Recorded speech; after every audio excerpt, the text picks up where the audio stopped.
Хүүхэд өсвөр үеийнхний сэтгцэн эрүүл мэндэд тэдний насны онцлогтод тохирсон насныхаа онцлогийг илэрхийлсэн сэтгэл зүйн хэрэгцээ гэж байдаг.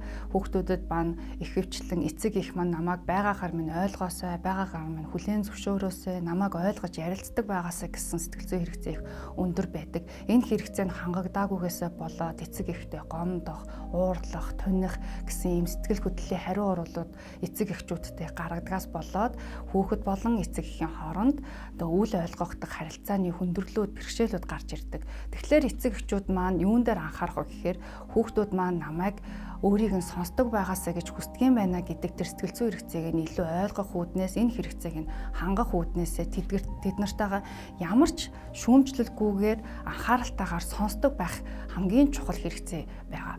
Тэгэхээр эцэг эхчүүд маань энэ хэрэгцээг нь яаж хангах вэ гэхлээр хийж байгаа зүйлээ түр орхиод ямар нэгэн дуу чимээгүй аль болох хүүхдтэйгээ саадгүйгээр ярилцах боломжтой тэр орчинд хамтдаа сууж агаад зэрэгцэн оршиж хүүхдтэйгээ юуны талаар явуунд санаа зовж байна гэдэг дээр нь илүү их асууж нээлттэй асуулт тавин ярилцвал илүү зүгээр. Зарим эцэг эхчүүдийн маань гаргадаг алдаа нь одоо чи юу болчиход байна? Яг одоо яар гэж тулгадаг. Гэхдээ хүүхэд багаасаа эцэг эхтэйгээ чөдөөдөө ярилцаж сураагүй бол шууд ярьж чаддгүй. Тийм учраас өөрийгөө нээж ярилцах тэр боломжоо мэдж ярих хүртэл нь хүлээцтэй хандахыг хичээх хэрэгтэй байдаг.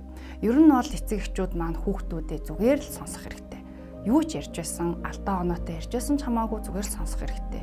Ингэснээр хүүхэд ээж авдаа итгэх итгэл нь улам нэмэгдэж, өөрийн асуудлаа дотроо хадгалахгүйгээр, өөртөөгөө адилхан туршлага нэмгэн хүүхдээс зөвлөгөө авахгүйгээр өөрийнхөө асуудлыг ээж авдаа илэн далангүй ярих, тэдгээрээс тусламж авах, шийдвэрлүүлэх боломж нь илүү нээлттэй байдаг.